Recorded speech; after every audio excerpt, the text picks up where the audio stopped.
Hello students, how are you? Hope you have done the whole properties of geometric progression, what we have done in the last lecture. So today is the CL6 of GP. Progression का CL6 कर रहे हैं. The topic is geometric means. आप लोगों को याद होगा we have done arithmetic means although in AP. तो आज का जो हमारा टॉपिक है वो है geometric mean. So I start with a basic definition of GP, geometric means. सुनिए ध्यान से. Let A and B be the two numbers, given numbers, and n numbers, G1, G2, G3, so on up to Gn, are inserted between small a and small b, such that A, comma G1, comma G2, so on up to Gn, comma B. This whole forms a GP. We just inserted n numbers in two numbers. हमने n numbers को दो numbers के बीच में insert किया और जब हमने उसको sequence की form में लिखा उन n numbers को उन दो numbers के बीच में तो वो GP बना रही है. तो इन दैट सिचुएशन जो G1, G2 and so on up to Gn हमने n नंबर्स इंसर्ट किए वो सारों को उन सब को हम ज्योमेट्रिक मीन कहेंगे. Geometric mean between small a and small b. This is the definition. We have already done this type of definition in arithmetic mean also. तो उसका सबसे पहला टॉपिक है हमारा इंसर्शन ऑफ सिंगल GM. अगर मेरे पास दो नंबर हैं small A and small B और मैं उसके बीच में एक सिंगल मीन इंसर्ट कर रहा हूं, एक सिंगल नंबर इंसर्ट कर रहा हूं, उसे मैं G मान के चलता हूं, तो A, G, B जब उस एक नंबर को मैं उन दोनों नंबरों के बीच में लिख के एक सीक्वेंस क्रिएट करूंगा तो वो GP बना रहे हैं. इसका मतलब क्या हो गया कि जो ये सिंगल नंबर मैंने इंसर्ट किया वो GM है, ज्योमेट्रिक मीन है. किसका? A एंड B का. और bye the rule, bye the property of GP कि if small a, B, C अगर ये GP में है तो B स्क्वायर AC के इक्वल होता है.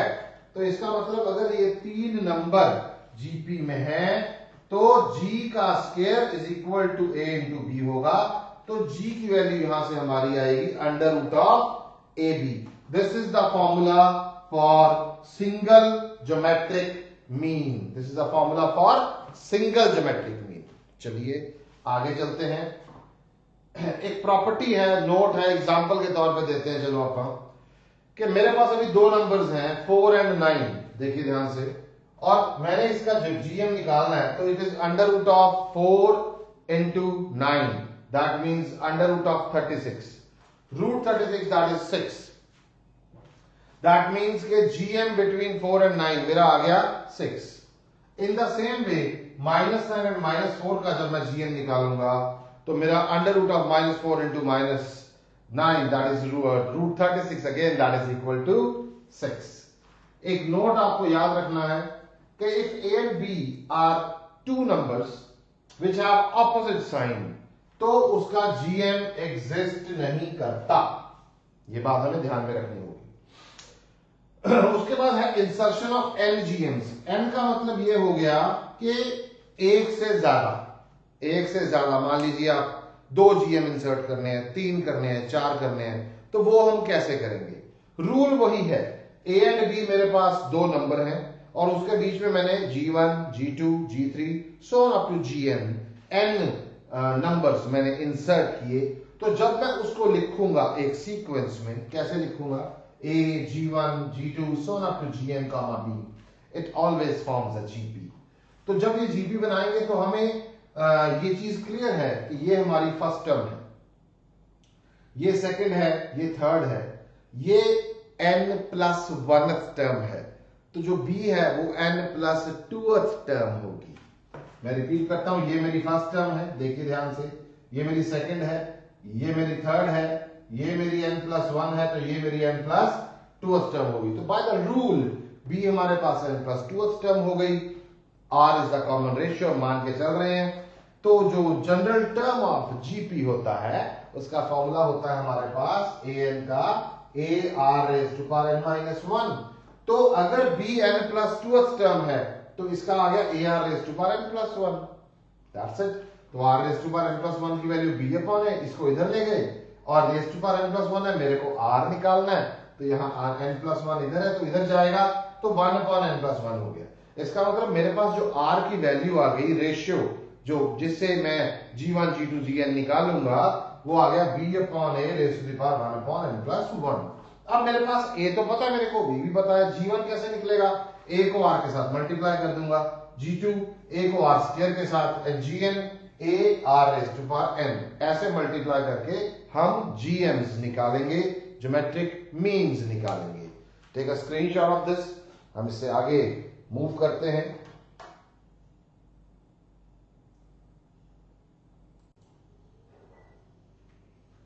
So we start with the properties. There are some properties between AM and GM. तो उसे हम देख रहे हैं अभी। AM and GM में जो प्रॉपर्टीज है उसको ध्यान रखिए। This is very important for a competitive point of view. ये कंपटीशन में काफी ज्यादा यूज हुई है ऑलरेडी, इसके ऊपर बेस्ड क्वेश्चंस आते हैं। If A and G respectively the AM and GM between the two numbers, यानी कि हमारे पास दो नंबर्स हैं A and B और उसका AM हमें कैपिटल A है और GM हमें कैपिटल G है, तो ये प्रॉपर्टी आपने हमेशा याद रखनी है कि जो AM है it is always greater than GM। A is always greater than G, ये याद रखने वाली बात है। प्रूफ भी है, बुक में आपके प्रूफ भी होगा, हमें प्रूफ की जरूरत नहीं पड़ेगी, we just need to remember the property. Second property है, अगर A एंड G हमें AM एंड GM गिवन है दो क्वांटिटीज के, small a and small b के, तो then the quadratic having A and B as its roots, तो अगर हम वो क्वाड्रेटिक निकालना चाहें जिसके रूट्स A एंड B हों, आई रिपीट, आपके पास A एंड G गिवन है, या A क्या है AM between A and B, G क्या है GM between A and B, तो नंबर्स की ये जो किसके रूट्स है उसकी क्वाड्रेटिक इक्वेशन निकालनी पड़े by the use of AM and GM, तो आपको इसमें पुट करना x² - 2ax + g², तो आपके पास ये जो यहां से जो क्वाड्रेटिक इक्वेशन आएगी उसके रूट्स जो हैं वो small a and small b होंगे। पहली बात।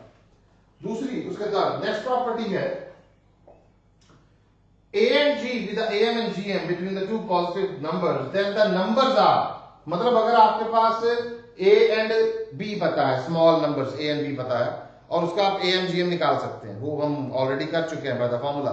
पर अगर आपके पास AM and GM है तो आप नंबर्स भी निकाल सकते हैं। तो नंबर्स ऐसे निकलेंगे, A ±√(a²- g²। यहां से आपके पास दो नंबर निकलेंगे, वो जो दो नंबर निकलेंगे वो नंबर हैं जिनका AM एंड GM आपको ऑलरेडी गिवन है। यानी कि अगर नंबर पता है तो AM GM निकाल सकते हैं, AM GM पता है तो नंबर निकाल सकते हैं, AM GM पता है दो नंबर्स का, तो वो जो दो नंबर्स का AM GM हमें पता है उसका क्वाड्रेटिक इक्वेशन निकाल सकते हैं। A is always greater than G, remember it. एक बड़ा सिंपल सा क्वेश्चन से स्टार्ट करते हैं। Insert 5 GMs between 5, 7, 6 and 9। भाई रूल के अकॉर्डिंगली सबसे पहले 5 GM है, तो आप माने late G1 G2 G3 G1 G2 G3 G4 G5, पांचों लिख लिए। Be the 5 GMs between small a 576 and small b that is 9, इन दोनों के बीच। पर जब मैं इसको लिखूंगा शुरू से लेके एंड तक लिखूंगा, यानी कि मैंने ये लिखा, फिर उसके बाद G1, फिर G2 G3 G4 G5, and में मैंने ये लिख दिया। अब ये मेरा स्मॉल a ये b है, ये देखिए ये मेरा स्मॉल a है, ये मेरा स्मॉल b है, तो मैंने सबको लिख दिया। It forms a GP, this is the property. r की वैल्यू में पता है, r की वैल्यू अभी थोड़ी देर पहले हम निकाल चुके हैं, r की वैल्यू b/a⁻1/n+1, तो मैं यहां से r की वैल्यू निकाल लूंगा। b/a, b क्या है 9, a क्या है 576, 1/n, n क्या है 5 ज्योमेट्रिक मीन हम इंसर्ट कर रहे हैं, तो इसका आंसर आ गया 1/2। ये देखिए आर आ गया 1/2। अब G1 कैसे निकलेगा?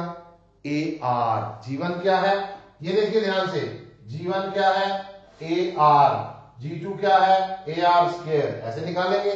A हमें पता है, R हमें पता है, G1 आ गया AR 576 into 1/2 288। G2 AR square ये रहा 144। G3 AR cube 72। G4 36। G5 18। पांचों आ गए। लास्ट में लिखना कैसे है? Hence 288, 144, 72, 36, 18 are the required GMs between 576 and 9. Finish. Just take a screenshot of this. We'll move to the next question.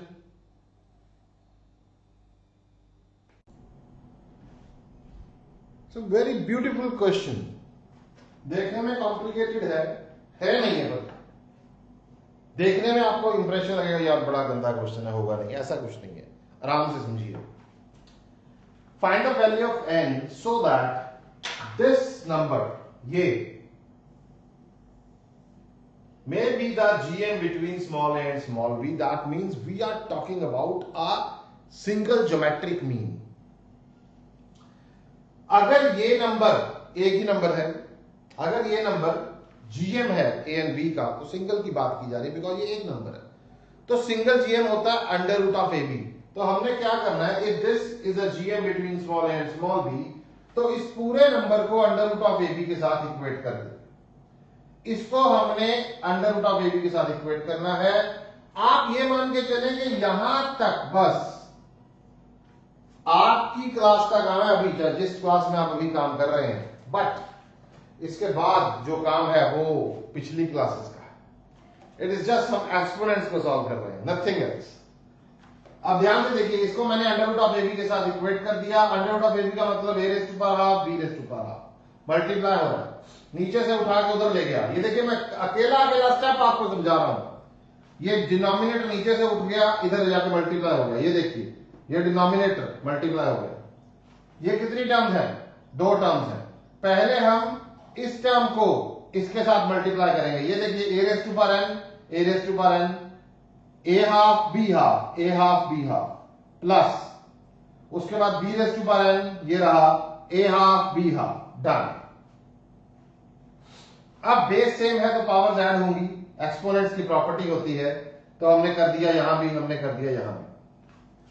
अब क्या हुआ, a raised to power n by 2। अब मैं क्या कर रहा हूं, a की पावर ये इस वाली टर्म को उठा के इधर लेके आ रहा हूं और इसको उठा के उधर ले गया, क्योंकि मैंने पावर्स को इकट्ठा करना है, तो मैंने इकट्ठा किया। ये वाली टर्म, ये देखिए ये वाली, ये इधर आई और ये वाली टर्म उधर चली गई। तो जब ये टर्म इधर आई तो ये माइनस में हो जाएगी, ये उधर जाएगी तो ये माइनस में हो जाएगी। अब यहां पे देखिए ध्यान से, एक चीज का हमें ध्यान देना है। अब यहां दो टर्म दिख रही हैं आप लोगों को, एक आपको ये टर्म दिख रही है, एक आपको ये टर्म दिख रही है। दोनों टर्म्स में से कॉमन आता है कुछ, a raised to power n plus half common आ रहा है। a raised to power n plus half common लिया तो यहां पे मेरे पास a raised to power half बचेगा। देखिए ध्यान से, a raised to power n plus 1/2 dot a raised to power 1/2। जब इसको सॉल्व करेंगे तो a raised to power n plus 1 आ जाएगा, यूं पड़ा। इसका मतलब मैंने यहां से इन दोनों में से a raised to power n plus half बाहर निकाल दिया, यहां a raised to power half बच गया, यहां b raised to power half बच गया। इन दोनों में से भी हमने b raised to power n plus half को बाहर निकाल दिया, तो यहां a raised to power half बच गया, यहां b raised to power half बच गया। ये दोनों टर्म्स कैंसिल हो गई। मेरे पास जो बच गया वो लेफ्ट हैंड साइड पे a raised to power n plus half और राइट हैंड साइड पे b raised to power n plus half बच गया। फिनिश। अब मैं क्या कर रहा हूं, उठा के नीचे ले आऊंगा इसको। ध्यान से देखिए, मैं एक स्टेप करके दिखा रहा हूं। n plus half upon b raised to power n plus half equal to 1। मैंने इसको ऐसे किया। अब मैंने नेक्स्ट स्टेप में a upon b raised to the power n plus half equals to 1। Power same कर दी, क्योंकि ऊपर न्यूमरेटर की भी पावर n plus half है, डिनोमिनेटर की भी पावर n plus half है। अच्छा, 1 को anything raised to power 0 is 1, तो क्या मैं इस 1 को लिख सकता हूं a upon b raised to power 0? बिल्कुल लिख सकता हूं, a upon b raised to power 0। Because anything raise to power 0 is 1। Left hand side पे क्या है, a upon b raise to the power n plus half. ये देखिए exponents की प्रॉपर्टी, अगर आपके पास a raise to power m है और a raise to power n है, if they both are equal, base same है, तो पावर्स को इक्वेट करेंगे तो m की वैल्यू n के इक्वल होती है। तो उसी वे से n प्लस हाफ 0 के इक्वल हुआ, n की value n plus half 0, that means n is equal to minus half. That is the value of n जो हमें इसमें निकालनी थी कि यहां पूछा for what value of n, this must be the single geometric mean between the two numbers. Note down properly. Again a very good question. Find two positive numbers whose difference is 12. Find two positive numbers whose difference is 12 and whose AM exceeds the GM by 2. Again आप लोगों के पास दो properties हैं। Let the two numbers be small a and small b, हमने मान लिया। And according to the given condition, two numbers whose difference is 12, that means a minus b is equal to 12 हमें given है। Okay, done. Now it is given that कि जो am है exceeds the gm by 2, that means am minus gm it is equal to 2. भाई put up the value of am and gm। आप लोगों को am भी पता, आप लोगों को gm भी पता है। am है a plus b by 2, gm है under root of ab is equal to, solve this। इसको सॉल्व किया, एलसीएम लेके हमने, एलसीएम लेके सॉल्व करेंगे। यहां देखिए, यहां 2 अंडर रूट ए बी, ये 2 इधर चला गया, 4 आ गया, तो this is root A minus root B whole square, that is 4। तो root A minus root B आ गया plus minus 2। Hold it, mark this equation number 2। Now A minus B क्या है, रूट 12। तो क्या मैं यहां लिख सकता हूं root A minus root B, root A plus root B, it is equal to 12। Because जब इसे सॉल्व करेंगे तो a minus B A plus B, आपके पास a square minus B square आ जाएगा, तो रूट a का whole square minus root b का whole square is equal 12, a minus B equal 12, यही आ जाएगा। तो मैंने क्या किया, यहां इसकी जगह ये रिप्लेस कर दिया और मेरे पास वैल्यू है root A minus root B plus minus 2 put किया, इधर गया, इट इज प्लस माइनस 6। तो root A plus root B आपके पास आ गया बेटे plus minus 6। Now solve second and third. You got a is equal to 16 and b is equal to 4. Simple. This is mere simple calculation what you have ever done in your previous classes. Now we move to the next question. Find two numbers whose am is given and gm is given. You can although do by the property, जो आप लोगों को property करवाई है आप वहां से भी कर सकते हैं, बट अगर आपको लगता है कि हाँ मेरे को पूरा खोल के करना है, पूरा सब्जेक्टिव वे से करना है, तो हम ऐसे कर रहे हैं। am 34 है, gm 16 है, तो am की value a plus b by 2 34, पहली इक्वेशन आपके पास आ गई, mark that equation number 1। gm 16, gm है क्या, under root of ab, that is equal to 16, तो ab आ गया 256, सेकंड कंडीशन। क्वेश्चन किए हुए हैं आप लोगों को पिछली क्लासेस में, a प्लस b 68 है, ab आपके पास 256 है, आपको फाइंड आउट करना है a एंड b, तब आप क्या करेंगे। Now this is a property, आप इसे यहां भी कर सकते हैं। आपको पता है कि आपके पास a प्लस बी है, आपके पास a भी b है, a माइनस b निकालना है, तो by the rule a minus B whole square is equal to a plus B whole square minus 4ab। ये हम ऑलरेडी कर चुके हैं। आप इसको सॉल्व करेंगे तो आपके पास यही आएगा। मैं करके दिखा देता हूं आपको, ये देखिए राइट हैंड साइड को सॉल्व कर रहा हूं, a square plus b square plus 2ab minus 4ab, that is a square plus b square minus 2ab, and this is the formula of a minus b whole square। ये देखिए हमने a plus b की value यहां से उठाई, यहां put कर दी, ab की वैल्यू यहां से उठाई, यहां पुट कर दी, a minus b आ गया, a minus b आ गया, ये देखिए a minus b आ गया, a plus b हमें पता है, ये देखिए a plus b हमें पता है, a minus b हमारे पास आ गया। भाई साइमल्टेनियसली सॉल्व करो, you got the value of a and b। a is 64, b is 4। Note it down। So very beautiful questions।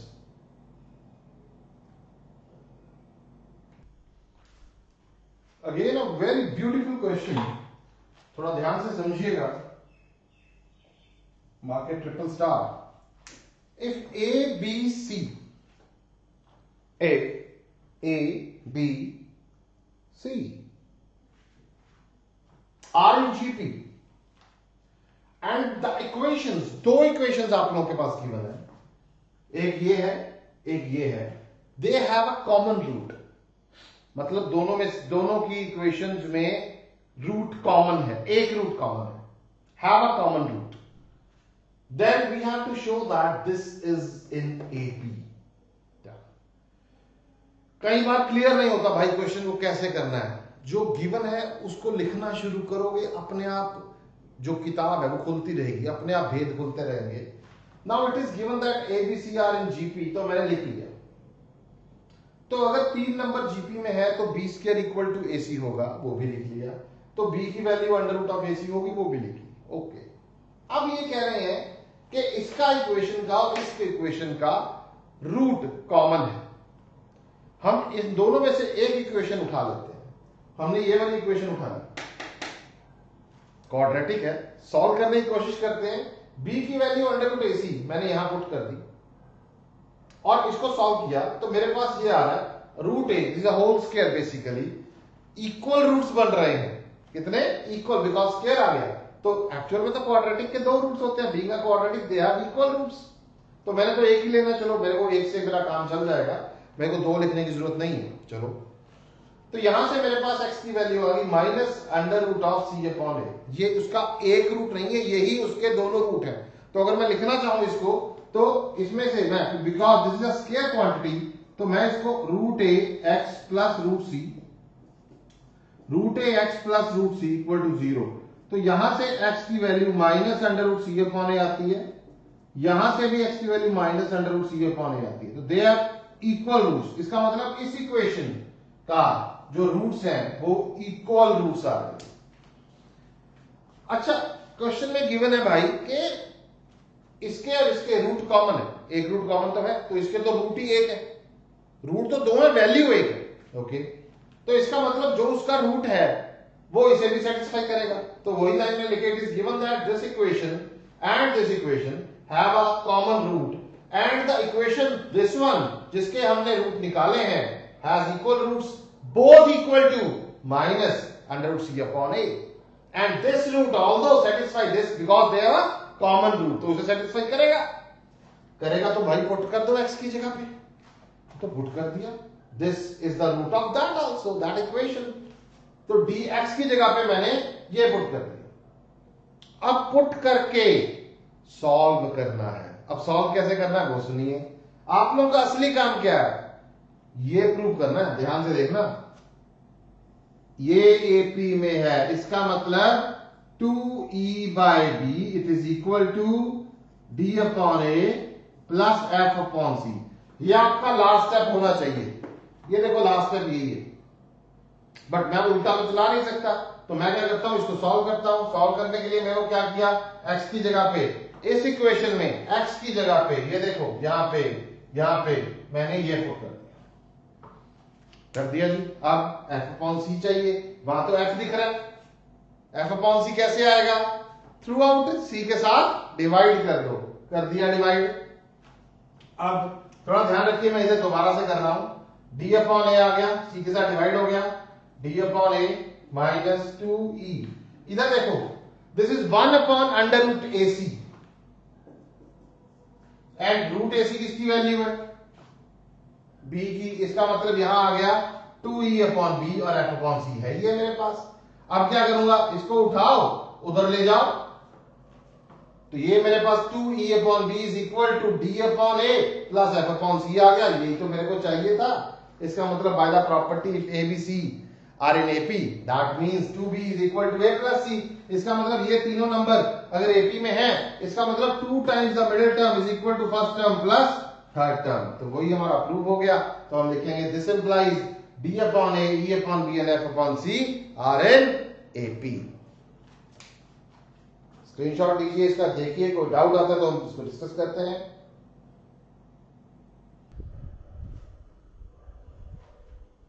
ये दो क्वेश्चन आप लोगों को ट्राई के लिए दे रहा हूं।